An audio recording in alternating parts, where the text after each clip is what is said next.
Some people enter our lives without warning, without context, and without promise, like someone who misses a turn on the road and ends up exactly where they didn't plan to be, and yet they leave marks too deep to be erased by time. Because certain presences don't ask permission to stay, they simply happen. And when they leave, they take more than moments. They take entire versions of who we were. Perhaps you've already experienced this without realizing it. Perhaps you've already crossed paths with someone who seemed like a wrong turn, an improbable encounter, almost inconvenient, but who ended up becoming a silent landmark in your story. Someone who arrived without making sense and left behind questions that never stopped echoing. And no, this isn't a story about perfect destiny, about soulmates or predictable endings. It's a story about chance. About the moment when two strangers recognize each other without knowing why. About how time sometimes separates before uniting.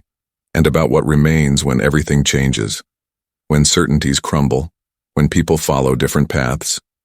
It stays until the end. Because what you're going to hear isn't about idealized love. It's about time. About losses. About unexpected reunions. And that strange feeling that some stories don't end when they're over. They just learn to exist in another way. There are encounters that last a short time on the clock, but last a lifetime inside, and that's confusing because we were taught to measure importance by the length of time they last, not by the depth of the impact.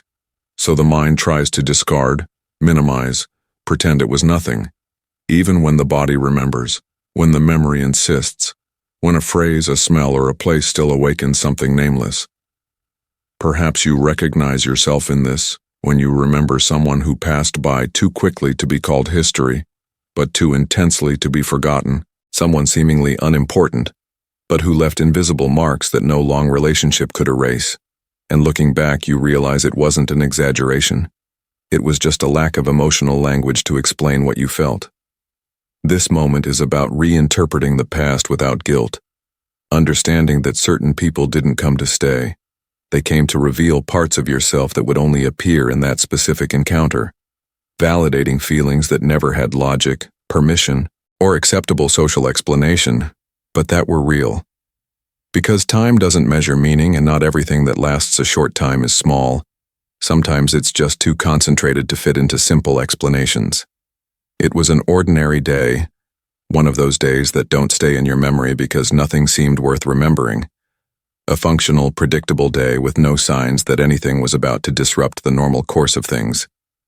The place didn't help either.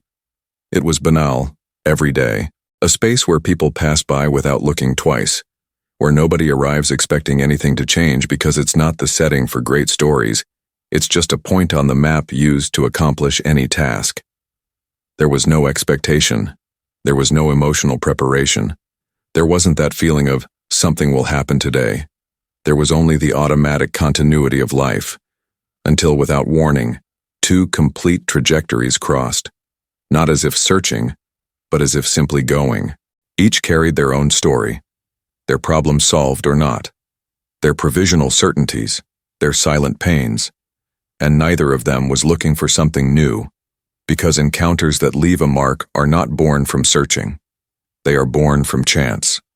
Some encounters are like a road detour. You didn't plan to go there. It wasn't in the script. It didn't seem necessary. But then you realize that that little detour changed the whole map. Because at that unlikely intersection, in that seemingly insignificant moment, something aligned in a way that no intention could have provoked. Before the encounter, they were just two ordinary lives following equally ordinary paths. People who woke up every day to fulfill predictable routines, known schedules, repeated routes, functional conversations, and decisions too small to seem like stories, because nothing there screamed, something big is coming. They were lives that functioned, that kept moving without major ruptures, without epic dreams being pursued, without grandiose plans waiting for the right moment. Just the continuity of what needed to be done so that the next day would exist. And that doesn't mean emptiness. It means emotional survival. Each carried silences that are not usually shared, thoughts saved for the end of the day, questions that never found space to be asked aloud, unresolved memories, discrete frustrations, small losses that didn't become official mourning, but remained there, piled up inside their chests, invisible to those looking from the outside. They weren't people expecting a transformative event, because those who live like this learn not to create expectations, learn to call normal what is actually just habit, learn to move on without questioning too much so as not to disrupt the fragile balance that sustains the routine. They weren't looking for someone. No one was explicitly missing. They just lacked a name for a kind of emptiness that doesn't hurt enough to be treated, but also doesn't disappear. And that's precisely why the encounter gains strength afterward, because when two people like that cross paths, it's not the promise of something new that draws attention. It's the silent recognition of something old, something that already existed even before they met, hidden in the subtext of seemingly simple lives, but emotionally charged. It happened in the exact moment when nothing was supposed to happen, not at a turning point, not at the peak of emotion, but in the middle of a routine that had already been lived 1,000 times before, where the body was present and the mind was somewhere else. The detail that caused it was almost offensive in its irrelevance. A delay of a few minutes, a seat taken by someone else, a line that moved slower than usual, a decision so small it wouldn't even be remembered later, except for the fact that without it, nothing else would have unfolded the same way. That was the second outside the script, the fraction of time where life slipped off its planned track without announcing itself. Because real changes rarely arrive with drama. They arrive disguised as inconvenience, as randomness, as something slightly out of place. And in that misplaced second, two paths that were never meant to touch suddenly overlapped, not because they were searching, not because they were ready, but because timing ignored intention and rewrote the scene without asking permission. A single second outside the script can change the entire film, not by creating a spectacle, but by rearranging meaning. Because if the delay hadn't happened, if the place hadn't changed, if the mistake hadn't occurred, those two lives would have continued perfectly intact, never knowing what almost happened. The encounter didn't feel important at first. It didn't announce itself as a beginning. It felt casual, even forgettable. Yet something in the air shifted, something subtle registered before the mind could label it. This is how accidental moments work. They don't demand attention. They steal it quietly. And only later does memory return to that instant and realize that everything after it was shaped by that one unscripted second, the smallest error that redirected the entire story, without ever calling itself destiny. The first conversation didn't announce itself as important. It didn't arrive with intensity or depth. It stayed on the surface where safe topics live, ordinary subjects that fill silence without creating meaning, words exchanged almost automatically, as if both were just passing time while life waited outside that moment. Nothing dramatic was said, no confessions, no promises, no questions that demanded vulnerability, just simple observations, casual comments, small reactions that could easily be forgotten later, the kind of dialogue that usually disappears as soon as the day moves on. And that's exactly why it felt harmless, because nothing in that exchange suggested permanence. Nothing hinted that this interaction would resist time. It looked like every other conversation people have every day and never revisit, a brief crossing of voices that shouldn't have mattered. But beneath the simplicity, something moved at a different rhythm, not faster, not louder, just slightly out of sync with the usual pace of meaningless talk, as if the silence between sentences carried more weight than the words themselves. There was an ease that didn't need explanation, a strange comfort in not trying to impress, not trying to be seen, just existing in the exchange without effort. And that subtle alignment created a quiet tension, the kind that doesn't demand attention but asks to be noticed. It wasn't attraction in its obvious form, and it wasn't connection as people usually define it. It was recognition without language, a sense that the conversation was happening on a layer deeper than its content. And long after the topics were forgotten, what remained was the feeling that something had started without permission, without intention, and without a name. It wasn't immediate attraction, not the kind that announces itself loudly or demands a label, because what happened didn't rush to the surface. It settled quietly, almost unnoticed, like something returning instead of arriving. There was no mental checklist, no physical shock, No moment of, "this is it." Only a strange, calm recognition that didn't ask for permission or explanation, as if the mind skipped the introduction and went straight to familiarity. Both were still strangers by every logical definition, names barely exchanged, lives completely unknown.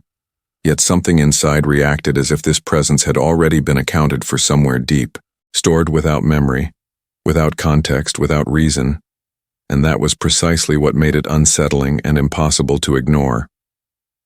It felt less like discovering something new and more like remembering something forgotten. The way a song you've never heard before somehow feels old, as if it had been playing quietly in the background of your life long before you noticed it. The melody doesn't surprise you. It confirms you. And even though you can't explain where the feeling comes from, you recognize it instantly, not with excitement but with resonance. This kind of recognition doesn't depend on conversation, shared history, or similarity of paths. It exists outside logic, outside timing, outside intention, and because of that, it refuses to be explained away as coincidence or projection. That's why the moment doesn't explode. It lingers, creating a subtle shift that only becomes clear later, when distance exists and time has passed.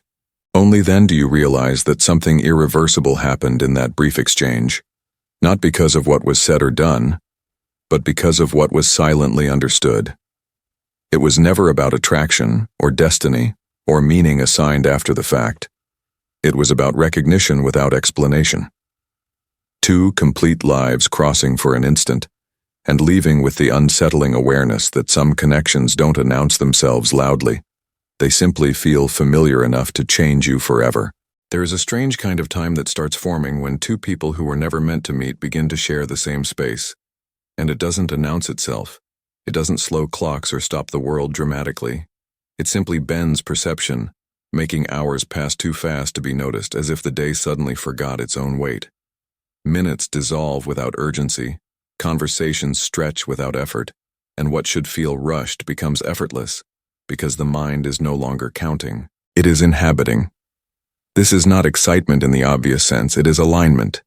The subtle sensation that time is cooperating instead of resisting, that nothing needs to be forced forward or pulled back, and when you finally look at the clock, it feels inaccurate, almost dishonest, because it cannot explain how so much presence fit into such a small portion of the day, leaving behind the quiet shock of realizing that something intangible just unfolded without permission. Silence, in this space, stops being a gap and becomes a language of its own. Not the awkward kind that demands filling, but the comfortable kind that feels complete as it is, where words would only interrupt what is already being understood.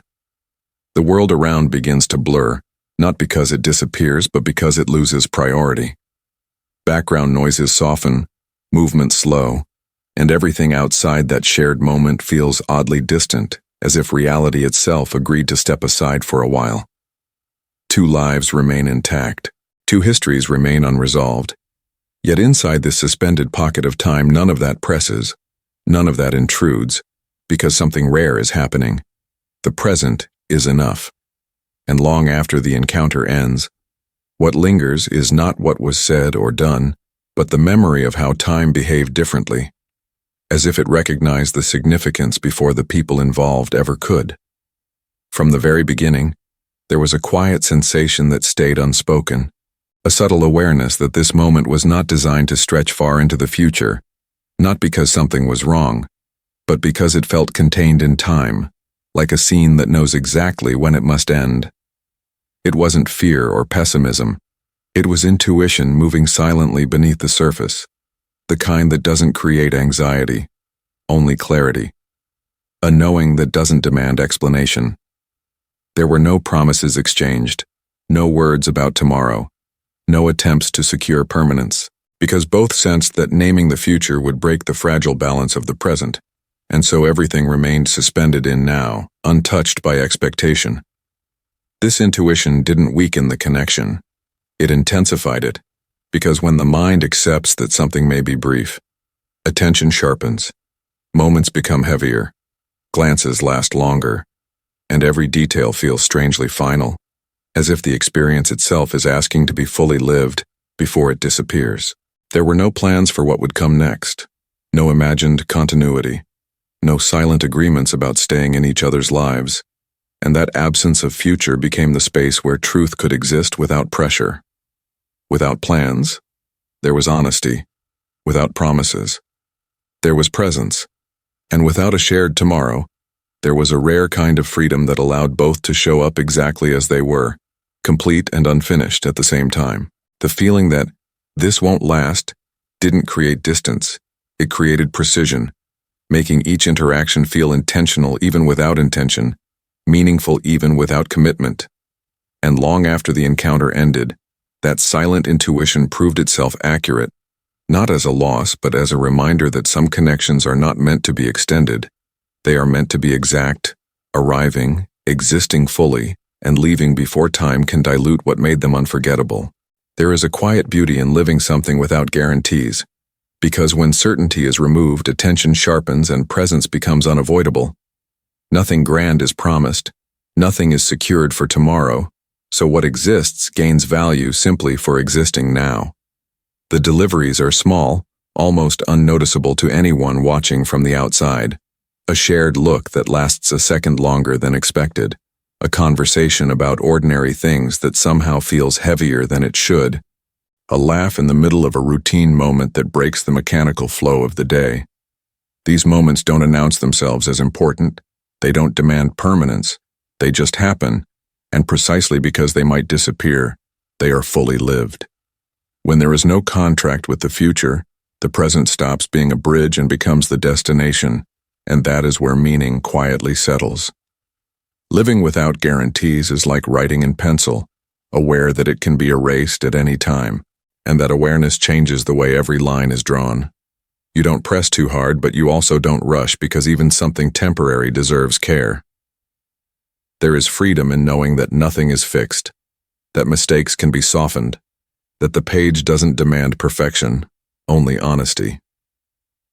In these fragile connections, the everyday becomes sacred, walking side by side without plans, sharing silence without promises, being present without needing to define what it all means.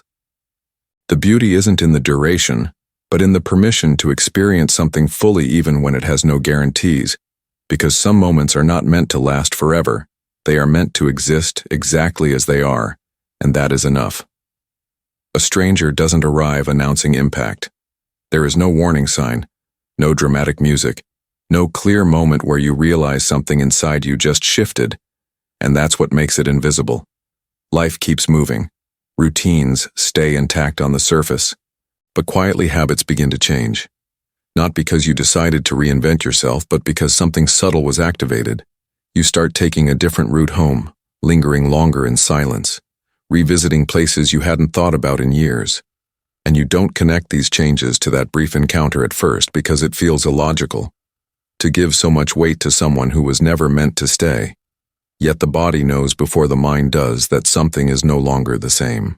Along with these small changes come new internal questions, the kind that don't demand immediate answers but refuse to disappear. Questions about timing, about choice, about who you are when no one is watching, and who you might have become under different circumstances. This stranger didn't give you solutions, didn't promise anything, didn't even try to. But their presence disrupted the automatic way you were living, forcing reflection where there used to be certainty, doubt where there used to be comfort, and curiosity where there used to be routine, as if their role was never to stay, only to awaken something that had been dormant for too long. And in that awakening, forgotten parts of you begin to resurface. Traits you once had but buried under responsibility, disappointment, or survival. Parts that didn't fit anymore into the life you were building, but never truly died. This is the hidden impact of certain strangers. They don't change your external story. They change your internal landscape, reminding you of who you were before you learned to settle, before you learned to shrink, before you learned to move through life without questioning it, proving that some people pass through quickly, not because they are insignificant, but because their purpose is precise, and once fulfilled, they leave you different enough to never be the same again. At some point, reality begins to do what feelings try to ignore, and separation doesn't arrive through conflict or lack of affection, but through routine, through incompatible rhythms that slowly stop syncing, Mornings that start at different speeds, nights that end with different priorities, lives moving forward on parallel lines that no longer touch.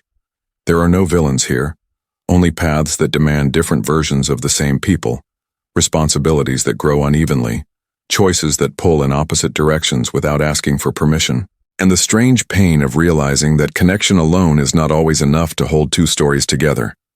Time, patient and indifferent, starts charging its price not all at once, but in small moments, postponed conversations, missed calls, plans that never happen because life keeps happening somewhere else.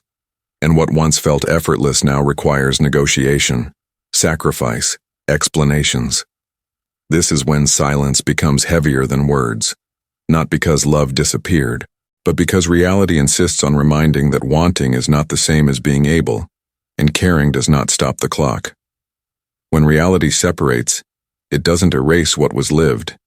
It reframes it, turning what could have been into something that had its place, its meaning, its season, teaching that some connections are not meant to survive time, but to reveal how deeply two lives can touch before moving on. The goodbye doesn't arrive dressed as an ending. There is no dramatic pause, no trembling voice, no carefully chosen words meant to seal a moment forever, because some farewells don't announce themselves as final. They disguise themselves as temporary, almost casual, as if life were simply pressing pause instead of stop, and that is what makes them heavy. There is no crying scene, no promises carved into memory, just a few ordinary sentences exchanged without emphasis, sentences that could belong to any other day, in any other context, and precisely because of that, they slip past emotional defenses, leaving no clear signal for the heart to prepare. The absence of big words creates a dangerous illusion of continuity, the feeling that this isn't really a separation, just an interruption, something unfinished that will naturally resume later. And this illusion lingers long after the moment passes. What remains is a silent weight, not sharp enough to demand attention, but constant enough to never fully leave. A pressure that shows up in small gaps, in moments when the mind expects a message that never comes or saves a thought, meant for someone who is no longer there. This kind of goodbye doesn't hurt loudly, it settles quietly, growing heavier over time, because the pain isn't in what was said, it's in what was never marked as over, leaving the heart suspended between presence and absence, unable to close a door that was never clearly shut. Life moves forward, because it always does, even when something inside you would rather pause the world and examine what just happened, and on the surface everything seems normal again. New people appear, new conversations fill the silence, new routines slowly replace the old ones, and from the outside it looks like continuity, like recovery, like progress. You meet different faces, hear different stories, step into different environments, and you even surprise yourself by laughing, by planning, by imagining futures that don't include that encounter anymore. But the truth is that continuation is not the same as repetition. And moving on does not mean returning to who you were before. Something subtle has shifted, something almost invisible, like a recalibration of your emotional compass, because after certain meetings, life doesn't reset. It reorganizes around a quiet reference point you didn't choose but now carry with you. New experiences come, and they are real, meaningful, sometimes even joyful. Yet there's a strange contrast that follows you, a sense that part of you is now fluent in a language most people never heard, a language learned in a brief moment with someone who is no longer present. That's how you know something remained, not as longing or regret, but as awareness, as depth, as an expanded way of seeing connections and time itself. That encounter didn't stop your life. It refined it, adding layers you can't remove without losing clarity. And this is the part few people talk about. Some people don't stay, but they permanently alter the way you experience others, the way you value moments, the way you understand impermanence. Life continues, yes, with new names and new paths, but it never goes back to the same shape, because once something real passes through you, it doesn't disappear, it integrates. Years later, the meeting doesn't return as a clear memory.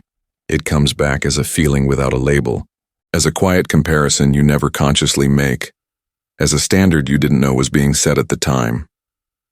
The face may blur, The voice may fade, the details may dissolve, but the effect remains subtle and persistent, like a background signal influencing how you perceive people, moments, and yourself. Because some encounters don't stay in memory, they migrate into structure. Long after that brief crossing, you notice that certain decisions no longer feel random, that you walk away faster from what feels empty, that you recognize depth sooner, that you sense when something is real even if it doesn't last. All because once, without planning, you touched something genuine. The meeting ended, but it planted a reference point, and everything after began to orbit around it, quietly reshaping how you move through the world. What's unsettling is realizing that something so brief had the power to mold choices you believed were entirely your own, influencing who you allowed close, what you tolerated, what you refused to settle for, and even the courage to leave situations that looked right on paper but felt wrong inside. Years pass. Life accumulates layers, responsibilities, explanations. Yet that short encounter continues to echo in moments of doubt, not as nostalgia, but as calibration, reminding you of a version of connection that existed once and therefore could exist again.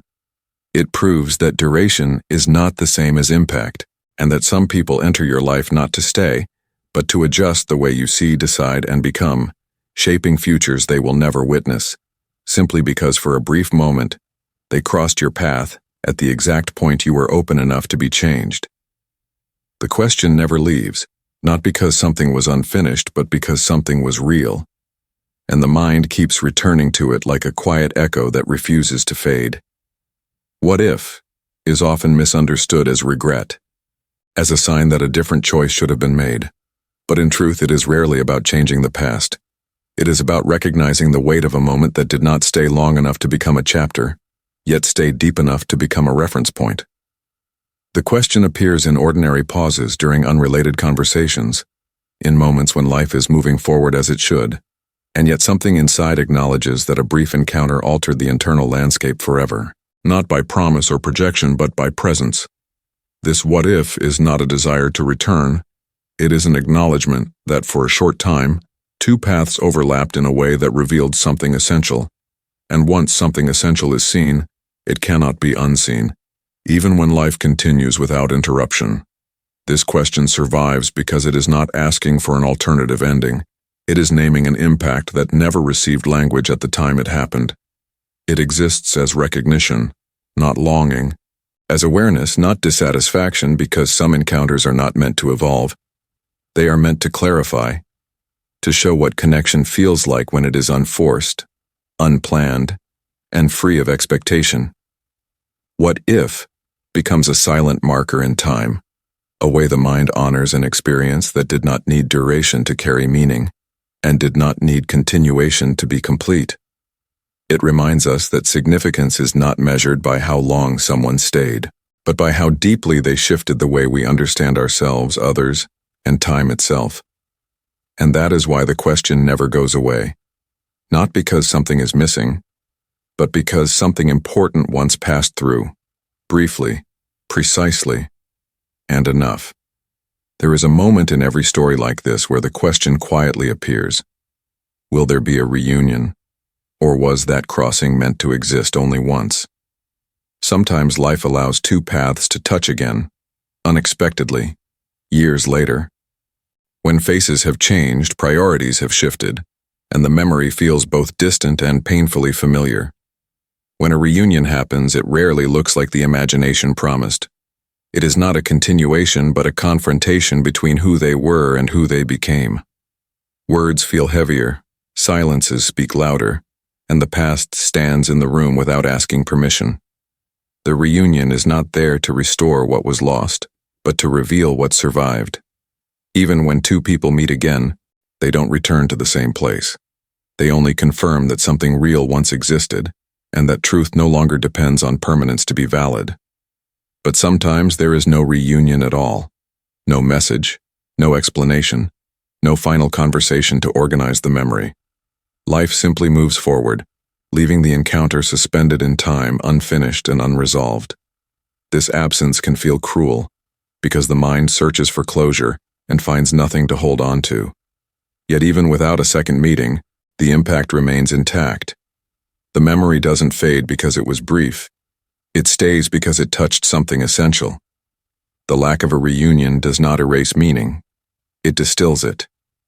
What mattered was not what came after, but what was awakened during that crossing. Whether paths meet again or separate forever, the effect is the same. Something inside was changed, quietly and permanently, and no future encounter is required to prove that it was real. Time eventually teaches a lesson that feels uncomfortable at first, because it goes against everything we were taught to expect. Not everything comes to stay, and that does not make it meaningless. Some people, moments, and experiences enter our lives without any intention of permanence, yet they rearrange something inside us that never returns to its original place. We grow up believing that value is measured by longevity, that what matters must last, repeat, and remain visible. But life quietly proves the opposite through encounters that disappear before we can name them. There are connections that end before they can become routines, stories that stop before gaining a title, yet they leave behind a transformation so precise that nothing else could have caused it. These experiences are not unfinished. They are complete in their own scale, because their purpose was never to stay. It was to shift perspective, to break patterns, to introduce a version of ourselves that only exists after that moment passes. With time, understanding replaces confusion, and memory stops asking why it ended and starts recognizing what it changed. The mistake is thinking that time measures importance, when in truth it only measures duration. Importance is measured by impact, by what continues echoing long after the presence is gone. A brief encounter can reshape choices, soften fears, or awaken emotions that remain active for years, while something that lasts forever may never touch that depth. Some things come into our lives like a season, not meant to be extended, but essential to the growth that follows. When we stop judging meaning by how long it stayed and start observing who we became after it left, time reveals its final truth. What transforms you does not need to remain, it only needs to happen once. In the end, when everything quiets down and time places distance between what happened and who you are now, the story reveals its true shape. Two strangers, one improbable encounter, and an impact that refused to fade. Nothing about it looked extraordinary while it was happening, and maybe that's why it stayed. Because it entered your life without demanding attention and left without asking for permission to matter. There was no promise of permanence, no shared future carefully built, no certainty that this connection even deserved a name, and yet it altered something internal, something structural, something you still carry without realizing. This is the part most people struggle to accept because we're conditioned to believe that what is short-lived is disposable, that what doesn't last failed, and that loss automatically cancels importance. But some people don't enter our lives to remain. They enter to remind us of who we are, to awaken parts of us that were dormant, unexpressed, or forgotten. And once that reminder is delivered, their role is complete. This is not about romanticizing the loss or turning absence into a fantasy, because doing that traps you in longing instead of understanding.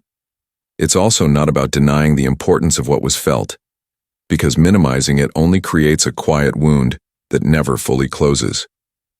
This is about accepting the function of that encounter without demanding more from it than it was meant to give, recognizing that meaning is not measured by duration, and that impact does not need continuity to be real. When you allow that perspective, the story stops feeling unfinished, the memory stops asking to be rewritten, and the past stops pulling you backward. It settles into its rightful place, not as something you lost, but as something that passed through you exactly long enough to leave you changed. Before you leave, pause for a second and ask yourself honestly, have you ever had an encounter that lasted only a moment in time, but stayed with you forever, one that still surfaces unexpectedly, not as a memory you chose, but as a feeling that recognizes you before you recognize it? If this story touched something personal, something quiet, something you never fully explained to anyone, write in the comments, I remember. Not to tell the details, not to justify the feeling, but to acknowledge that it existed and that it mattered. And if you want to keep listening to stories that don't offer easy answers, stories that don't try to fix everything, but help you feel what was never named, subscribe to the channel, because some stories aren't here to be understood logically. They're here to remind you that what you felt was real, even if it didn't last.